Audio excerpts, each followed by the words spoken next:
everyone. মই ৰিমঝিম কলিতা মই আপোনালোক আটাইকে eKuhipathলৈ স্বাগতম জনাইছো আজিৰ পৰা মই আপোনালোকৰ ওচৰলৈ সদায় ডেইলি নিউজপেপাৰ Simplified লৈ আহিম যত আমি বিভিন্ন বাতৰি কাকতৰ পৰা গুৰুত্বপূৰ্ণ বিষয়সমূহ আলোচনা কৰিম যিবোৰ সিভিল সাৰ্ভিস ইয়া আদাৰ কম্পিটিটিভ এক্সামক লৈ পেলাই গুৰুত্বপূৰ্ণ হয় So let's get started. Let's look at our today's topic.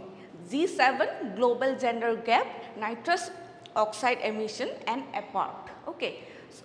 So look at our topic that why in news. Okay, so G7 is in news for its upcoming meeting in Italy where leaders like PM Modi will discuss some global issues highlighting India's increasing global role.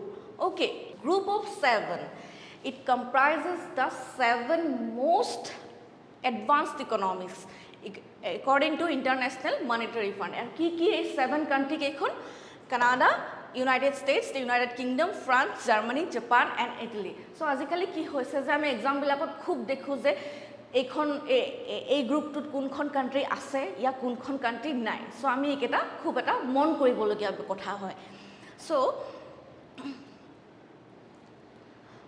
now let's look at the evolution and key initiatives. So group of 7 ketia initiate kora hoisile aru ki purpose er karone. Initially it was to tackle the petroleum crisis in 1970 and the global recession. Then in 1980s group of 7 or okol এই energy crisis and global রিসেশনতে কামটো হিমাবদ্ধ নাথাকি কিছু পৰিখৰ হল কি হল তে তেওলোকে নিজৰ কামসমূহ আন্তঃৰাষ্ট্ৰীয় সুৰক্ষা মানৱ অধিকাৰ আৰু that they focused on the global conflicts like Iran and Iraq war and Soviet involvement in Afghanistan. So again in 1990s তেওলোকে কি কৰিছে debt relief initiative কিছুমান initiate কৰিছে আকৌ okay so আমি দেখা পাও যে group of 7 তে বহু কেখন বহু humanitarian কামত কিছু তেওঁলোক জড়িত হৈ আছে then contributed to the creation of G20 so আহিবলগিয়া আমাৰ next daily newspaper Simplified আমি সাকে কেতিয়াবা G20 ৰ বিষয়ে কথা পাতিম again in 2007 to 2008 during global financial crisis so G7 a group of 7 a bohu keta important action loisile then some that right now in the contemporary time G7 a bohu kisu global issue develop involved hoy ase such as Russia's destabilizing the activities in Ukraine and everything okay so now let's look at the G7 membership okay so membership is very informal typically including highly developed economies okay so today's G7 nation account for nearly 50% of global GDP and 10% of world's population so আমি এনেকুৱা news সমূহত হেতু কাৰণে যেটো গ্ৰুপৰ ব্যাকগ্ৰাউণ্ড আছে তাৰ ওপৰত ভালকৈ আমি ষ্টাডি কৰি যাম আৰু আই হোপ যে আমি যেতিয়া নিউজপেপাৰ এনালাইসিছত এইবোৰ কৰি গৈ থাকো আমি at da same time important organisation সকলৰ ওপৰতো আমি নোটস বনাই পেলাই গৈ থাকিম so G7 doesn't have a permanent secretariat or design office for its members so এওঁলোকৰ কোনো permanent secretariat নাই every year G7 country presidency to change হৈ থাকে আৰু rotate হৈ থাকে among its member countries so the host nation also sets the agenda for the year's summit so suppose এইবাৰ Italy হয় host nation so Italy এইবাৰ ইয়াৰ এই summit tour agenda to set কৰিব so leaders from significant international bodies such as European Union, International Monetary Fund, World Bank and United Nations are regularly invited to attend. Mon koibologia kotha eketa European Union, International Monetary Fund, World Bank and United Nations. Aru ei international organization সকলে যিবোৰ annual report ya indices publish kore heblakor naam humuh khub monot rakhibologia kotha khub guruttopurno kotha etu so ei jitu news ji group of 7 tat ami bibhinno keita organizational naam palu aru ami ekeloge ei bikhoye discuss kori goi thakim pohi goi thakim so now what is G7 Surpass So the preparation for the summit, including topics of discussion and planning, everything. Who does that? The Sherpas. And who are they?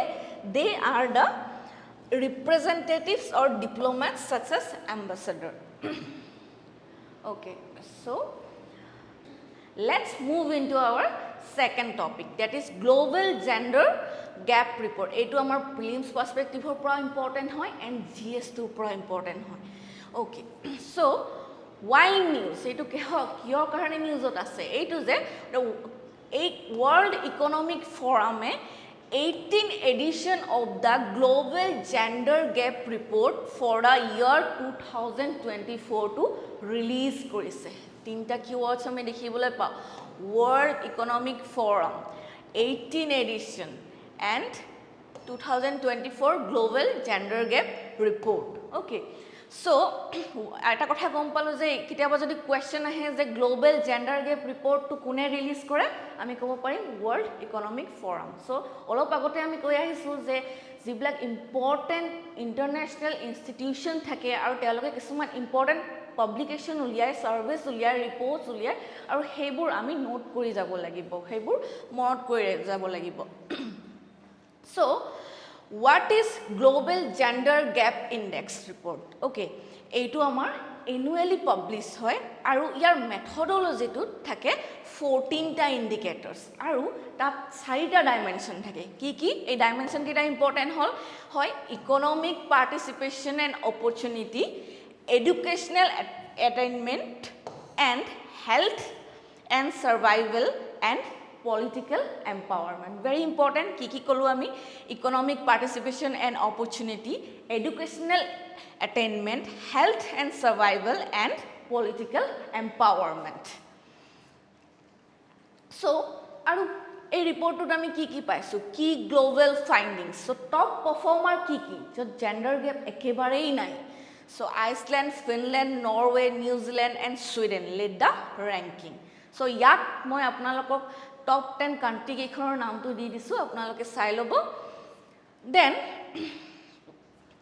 আকৌ এটা finding আছে that women in politics, so there has been a steady increase in women's participation in the parliamentary roles since 2006 or pra women's involvement in parliamentary roles to khub increase hoy ahise. So etu eta amar karone bhal kotha hoy nai. So projection ki at the current space achieving full gender parity will take approximately 134 years. Still jitu gender gap ase amar majot hetu nullify koribo karone ako 134 years lagibo boli pela eta assumption kora hoise. Then workforce participation, women or workforce participation kenekwa science, technology, engineering and mathematics, STEM. So yet women make up 28.2% of the workforce and non-STEM on kiman 47.3% of the workforce. Now let's focus on India. India rank kenekwa hoy jetia ami report and indices bilakor bikhoye porhu India's position to swa to khub eta necessary kotha hoy. So India ranking to hol 129th globally in 2024 aru 2023 kiman asile 127. So India's position to ako duta step loike piswai ahise aru ranks 5th in South Asia, trailing behind Bangladesh, Nepal, Sri Lanka and Bhutan. So India gender gap bahut beshi ase. So kisuman sectoral performance sao je kyo etu hoy ase keneko iman gap ahise. So educational attainment and political empowerment ot ki hoise noted small declines, kisu decline ahise. Then economic participation and opportunity slight improvement observed, keneko ami pisor gom pai thakim. Then education, high enrollment rates of women in primary, secondary and tertiary level. So secondary education ki ase that India has achieved gender parity in secondary education enrollment, showing progress in educational opportunities for women obviously.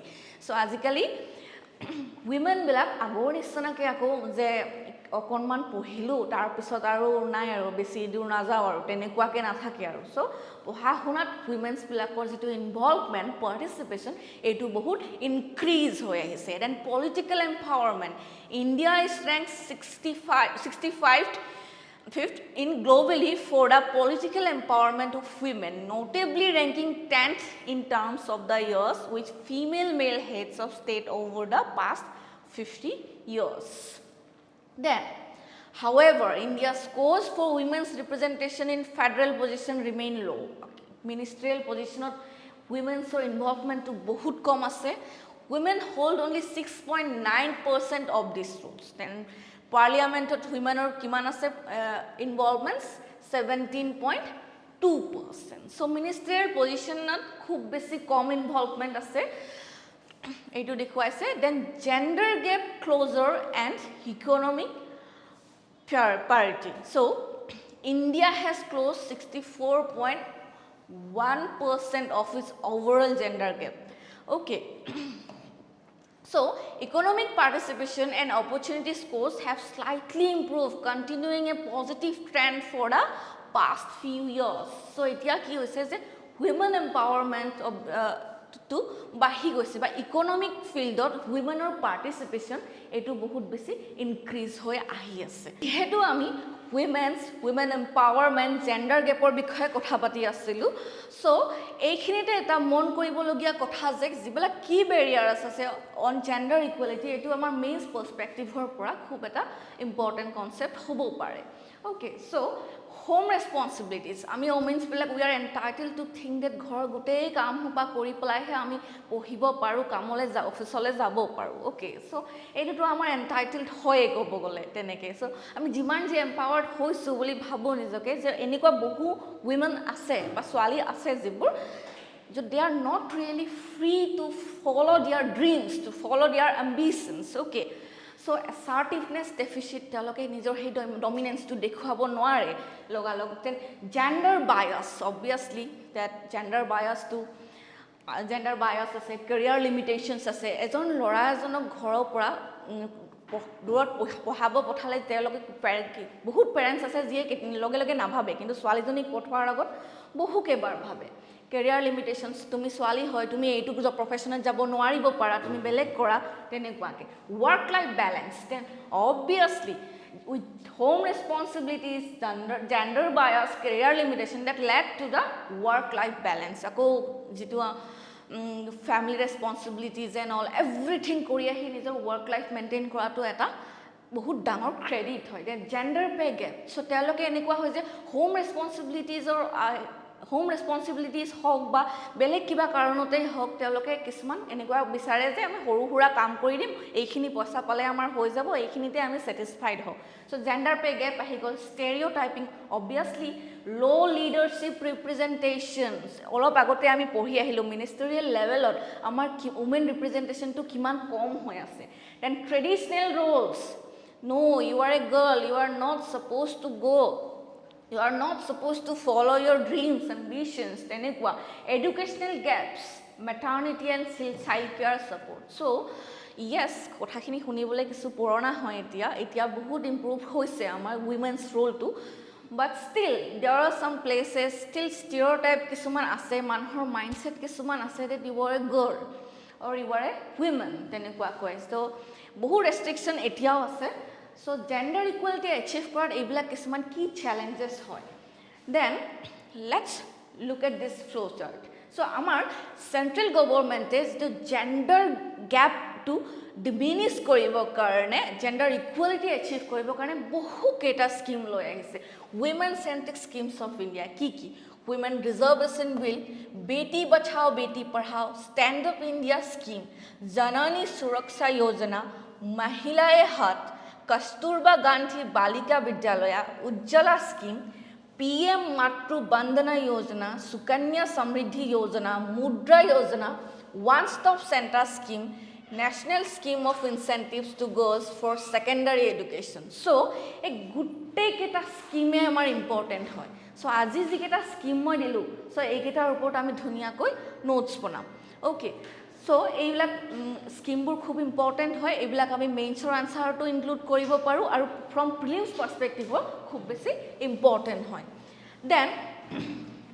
let's look at our practice question which of the following gives global gender gap index ranking to the countries of the world so etu UPSC 2017 ot ahisile olop agote ami discuss korisilu je important international organization hokole jiblak report publish kore that is very important to hetu match the following otu ahibo pare ba correct koribole hudibo pare so your answer to ki hobo World Economic Forum.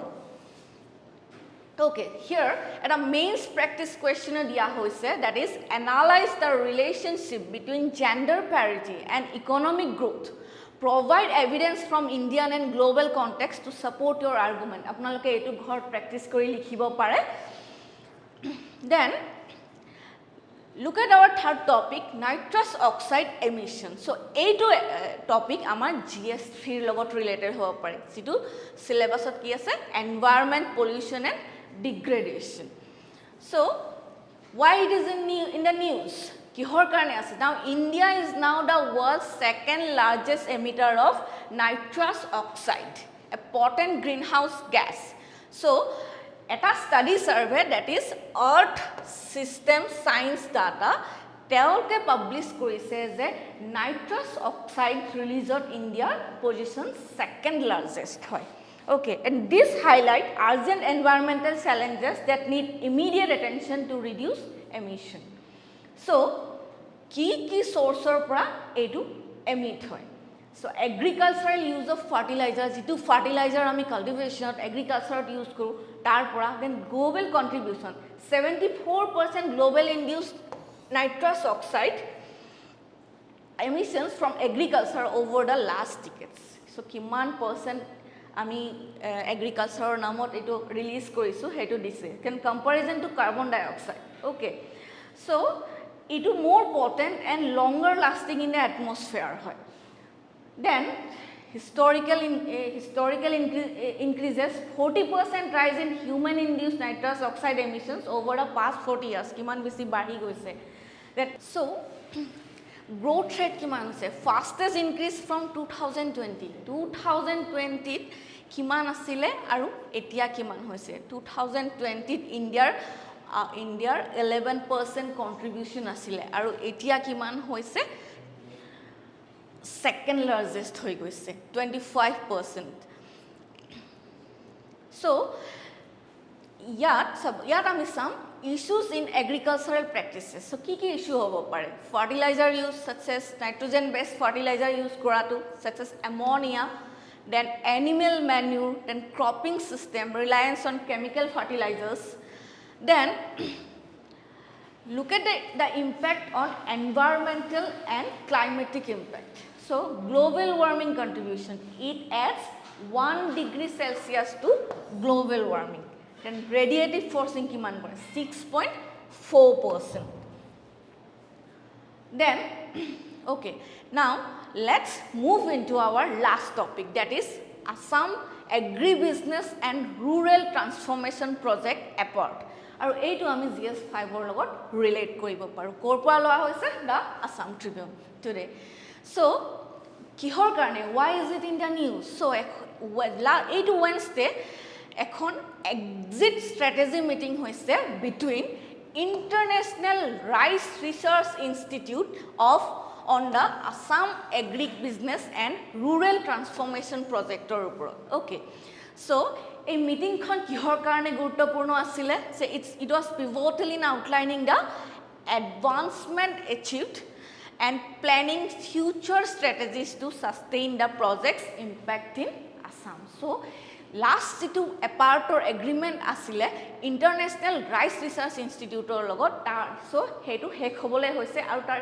impact kenekwa hol aru etu tar future impact ba project to sustain kenekoi koribo tar upor ei meeting khon hoisile so what is the part so the full name is Assam Agribusiness and Rural Transformation Project aru your objective ki ase so your objective whole production, diversification and commercialization in Assam. আৰু funding কোনে কৰিছে funding কৰিছে World Bank very important and its focus is on design to enhance the value chain across the various agricultural and allied sector activities so product eta manufacture কৰাৰ সময়ৰ পৰা কনজিউমাৰৰ ওচৰলৈ যোৱালৈকে যেটো আমাৰ প্ৰসেস থাকে এই ভ্যালু চেইনটো এনহান্স কৰিবলৈকে এইটো ডিজাইন কৰা হৈছে সো ইয়াৰ কিছুমান কম্পোনেন্ট আছে কি হেকেটা value chain development it enhances agricultural value chains to boost productivity boost কৰিবৰ কাৰণে improve post harvest management and link farmer with the market so tinta object ami dekhibo paisu then agribusiness investment promotion it promotes private sector investments by improving regulatory framework and facilitating access to the finance then market infrastructure and access so it improves key market infrastructure like wholesale markets and rural hubs to enhance market efficiency and connectivity jiblak rural market ase hat ase bozar ase teolokor jitu connectivity to improve koribo karone focus korise then institutional strengthening it strengthens capacity through training and technology upgrades for agricultural institution so yato teoloke focus korise then project management and technical assistance obviously it provides technical support to project implementation and strategic planning at various administrative levels. Then management and communication. It develops a knowledge framework and disseminates information to ensure transparency and stakeholder engagement. Jekhini stakeholders ase aru farmers ase so teolokor majot ei information homu gather korat ba spread korat etu gurutto diye this streamline the components aim to transform agriculture in Assam by improving efficiency sustainability and economic viability okay let's look at our another question so etu a partor uprot last inspector of legal metrology 2023 question eta ahise ki question ahise the project development objective PDO of Assam's agribusiness and rural transformation project is our কি দিছে দুটা option দিয়া হৈছে to add value and improve resilience of selected agricultural value chains focusing on smallholder farmers and agro entrepreneurs in targeted districts of the state of Assam and to ensure economic progress of the state with special focus on agriculture and both A and B or none of the above so answer to apnaloke amar comment section comment কৰি জনাব correct answer to আৰু ইয়াৰ pdf to পাবৰ কাৰণে আপোনালোকে আমাৰ comment boxত pin কৰি থোৱা google form খন fill up কৰিব so তেতিয়া আপোনালোকক এটা whatsapp গ্ৰুপত এড কৰা হ'ব আৰু তাত আপোনালোকে আমাৰ pdf খন পাই যাব আশা কৰো আপোনালোকে আজি সেশনটো ভাল পাইছে কাইলে মই আকৌ নতুন কিছুমান নিউজ লৈ পেলাই আপোনালোকৰ ওচৰলৈ আহিম kindly like কৰিব share কৰিব আৰু comment কৰিব